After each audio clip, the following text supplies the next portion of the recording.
Near Mint Condition, the home of collected editions. And check out that eye, that's exactly what we want to see. Woo, look at that panel, baby. And that, as they say, is that.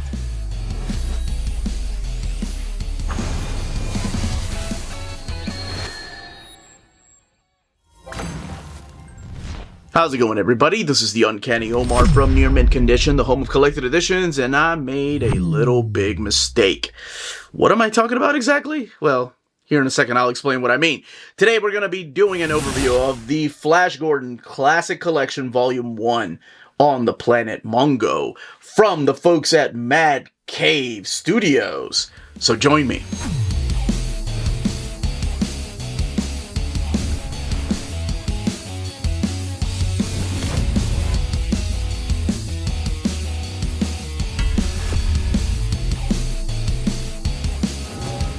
And welcome back, everybody.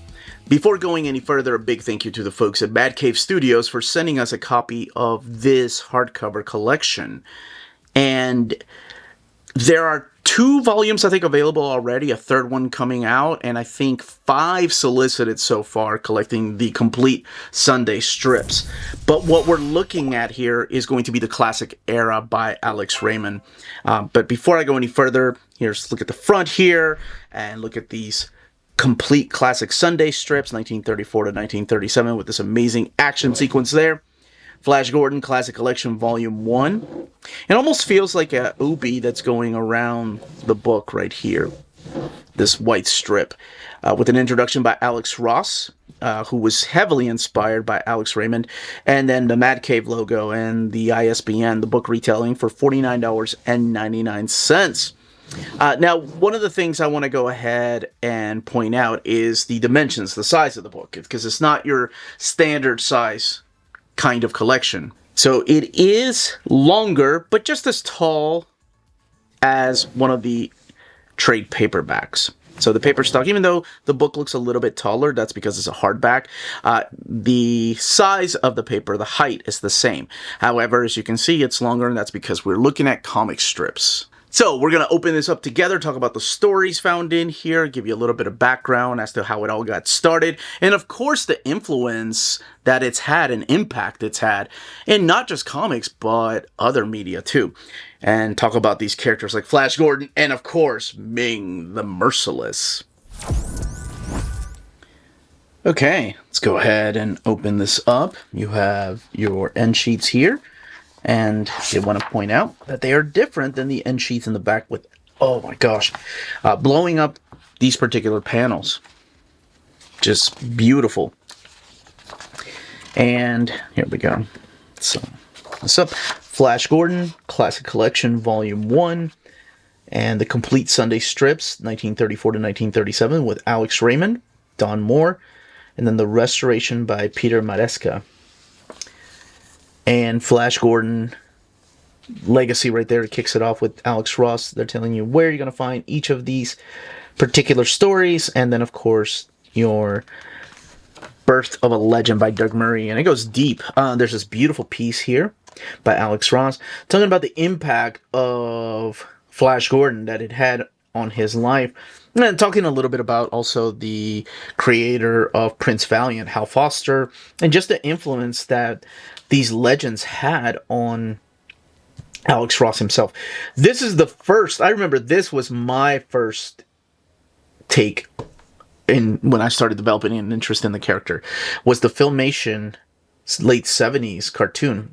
I watched it in Peru in the early 80s. Then, of course, there was a movie, and then the Defenders of the Earth, and man. This is such a deep and amazing read right here. Strongly suggested. Doesn't spoil any of the stories at all. Just reading about the man himself. Reading about Alex Raymond.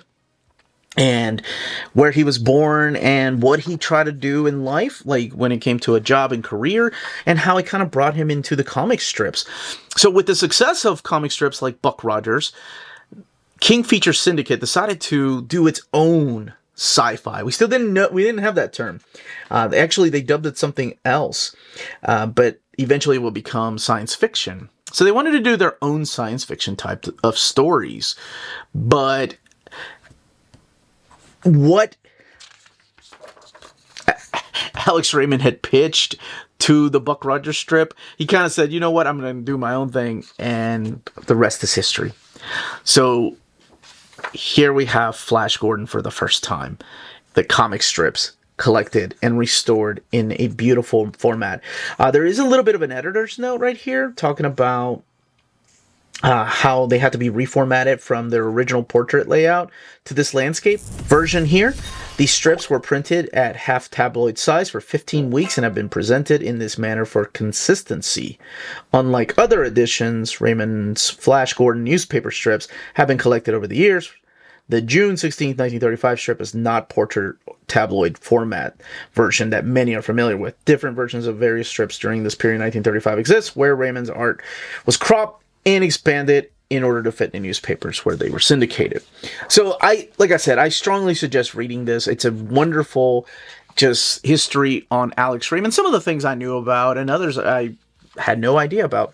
And then they don't hide away from the fact that, you know, eventually Alex Raymond will leave the book, so that's why they didn't call it the Flash Gordon Alex Raymond collection, which is something I did have. I had like a paperback many years ago. So a lot of the stories I've read, but some of them I haven't. Oh my gosh, this was so fun to read, by the way. So that's what I meant when I said I made a little big mistake. I started reading them, and I'm like, well, let's read so I can talk about the book, and I just couldn't put it down. It was a lot of fun. I've had this for over a month now. Or have been reading it for over a month from time to time, just taking breaks to go and read other books. But I kept coming back to this, almost like my Sunday ritual, because these were Sunday strips. They were the color strips, so they would come out once a week. So from 1934 all the way to 37. So the story is pretty simple here. You have Flash Gordon right here, who is on a plane, and the world is coming to an end. There's a new planet that's rushing towards Earth, and only a miracle of science can help it. So you have Dr. Hans Zarkov here, who plans on destroying this planet with a rocket that he's built. What he ends up doing, though, because a meteor hits Flash Gordon's plane, and he's not alone, by the way. He takes this beautiful girl into his arms. This is Dell Arden. And both of them are approached by Dr. Zarkov, and he puts them on the rocket to go and meet this planet. They're like, look, we're going to die, but at least the world is going to be saved, which is just really strange. Why didn't you? Anyway, that doesn't matter. What matters is that Flash is able to overtake Dr. Zarkov, and him and Dell end up on Planet Mongo. And that's where we are here.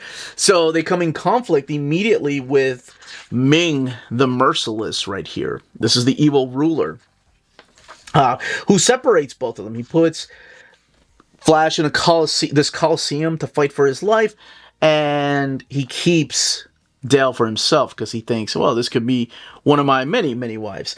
Now, through this book, you are going to see different characters appear. You're going to see the Prince Thune, who's part of the Lion Men, and you're going to see Princess Aura. And Princess Aura, of course, is the daughter of Ming. You're going to see Flash Gordon going through many outfits, eventually having this outfit at first, and later on getting his own, like, just completely red type of outfit that I'm sure a lot of people are familiar with. When he goes into underwater adventures, he is wearing this kind of outfit. But the evolution of Raymond's art is just stunning. In the beginning, in the forward, and the behind the scenes, they do talk about how a lot of the different artists were asking him to kind of slow down on his type of art that he would have here. So the amount of detail, they were asking him, it doesn't need to be that detailed. You are a comic strip after all. Alex didn't mind doing this, so he just kept. By the way, I love that this right here, these comic strips turn into bigger formats like this later on, just showcasing more of his beautiful artwork. I am blown away every time I would read this, just about the imagination and the creativity that went into making books like this. Some of them, sure, of course, taking into consideration what was available at the time, but it's not like he could look up lizard men and things like that. He was creating his own thing. But I find it interesting that they told him that he doesn't need to draw with that many details, and he didn't listen. You are going to find other characters through here too, like the Hawkmen, like Prince Volton of the Hawkmen, who inhabit this flying city. And the flying city, it's going to be very reminiscent of that Cloud City from Star Wars. You're going to see a lot of similarities between this and Star Wars, but also similarities between this and Superman too, because that is something to note that I'm sure a lot of people have already taken notice of, is that this is 1934 to 1937, years before comic books were a thing. We're looking at comic strips, and of course they're told weekly, so you can only read this, and then next week you gotta wait until next Sunday. I find a certain beauty to that. While this does have sci-fi elements, because of course it takes place in space, and it is space adventures, there's a lot of fantasy elements in here. At times it almost feels like some of the armor looks like armor from Foster's Prince Valiant comics strips. And again, the restoration has been done, so every amount of detail is intact. I assume a lot of this, I want to say a majority of this, is just people's actual newspaper strips, and then having to scan them and restore the art, because you're not restoring the art from original pencils or original inks. I mean, there's just no way to do that. And this is the red outfit I was talking about. That's the one I was familiar with. So yeah, my little big mistake was actually sitting down and reading this, and it is so fun. It's so cool to me. I'm sure there's a word for this when something is written in the past, but they want the characters to sound like they're from the future, but they still sound like they're from the 30s, so there's a lot of lingo that they're using from the 30s, even though they're supposed to be a futuristic type of people. I'm sure there has got to be a word for that. I love that. I love that retro. I don't think it's retro, but that retro feel, right? Like what the future is supposed to look like, which is why some of my favorite cartoons are like the Home of Tomorrow. What people in the past thought the future was going to be. In the introduction, you're going to see a lot of connections to George Lucas's Star Wars. As a matter of fact, you're going to see how he pitched and he tried to get the rights and acquire the rights to Flash Gordon. But at the end of the day, they said no, and he's like, fine, I'll make my own. And he did, with Star Wars, and the rest is history. And then, of course, a lot of connections to maybe the Hawkman from DC Comics, or even Adam Strange from DC Comics. Again, all this predating any comic books. Now, let's talk about the actual... I'm just sorry. Every time I flip a page, it's like blown away. Sure, a horn on a tiger might sound and look goofy to you, but that is so cool. Like, the amount of detail on the fur. Okay, let's talk about the build of the book. And there's a Flash Gordon comic and Defenders of the Earth comic that Mad Cave is putting out. Bio on the creators, Alex Raymond and, of course, Don Moore. And then the contributors like Alex Ross and Doug Murray. Doug, I cannot wait to read your Nam. That's right, Nam Omni's coming out. This first volume has 208 pages, and again, retails for $49.99. It is printed in this thick, glossy paper stock. Not that there's any spread pages, but the sewn binding, like, it lays over great. Very, very, very little, and I mean very little, bleed through happening. Let's see, I'm trying to, like, something like this. I'm surprised they went with this type of paper stock and not like a matte paper stock to give it that feel of newsprint, or maybe that faux newsprint type of paper stock we've seen some of the compendiums use. But yes, this gives you an idea. Man, the colors and the, just absolutely beautiful. And you can see where some of the people that went on to draw Superman were some of the people that went on to draw X-Men and the Avengers, like where they got a lot of the inspiration from. I mean, if they were kids back in the day. But that is Flash Gordon, Classic Collection, the complete Sunday strips, 1934 to 1937. And that, as they say, is that. If you're interested in purchasing this hardcover, don't forget to check out our sponsor, cheapgraphicnovels.com, your online home for graphic novels and collected editions up to 50% off cover price. They have excellent shipping and prompt and helpful service. Check out their bargain deals for up to 90% off cover price. And don't forget that CGN also takes pre-orders. That way you don't miss out on the hottest releases. And they are currently running a special promotion for you Minties. If you're a first-time customer, after receiving your order confirmation email, reply back to that email and let them know Near Mint Condition sent you their way. They will then apply a free shipping promotional credit to your next order in the US. Cheap Graphic Novels, your source for the hottest books with the kind of deep discount, quality shipping, and customer service that will keep you coming back for more. And that was the content, the page count, and build of this collection. In the comments down below, let me know if you plan on picking this up, if you plan on getting the rest of the Flash Gordon classic collections, and what other classic comic strips do you want to see collected in this format.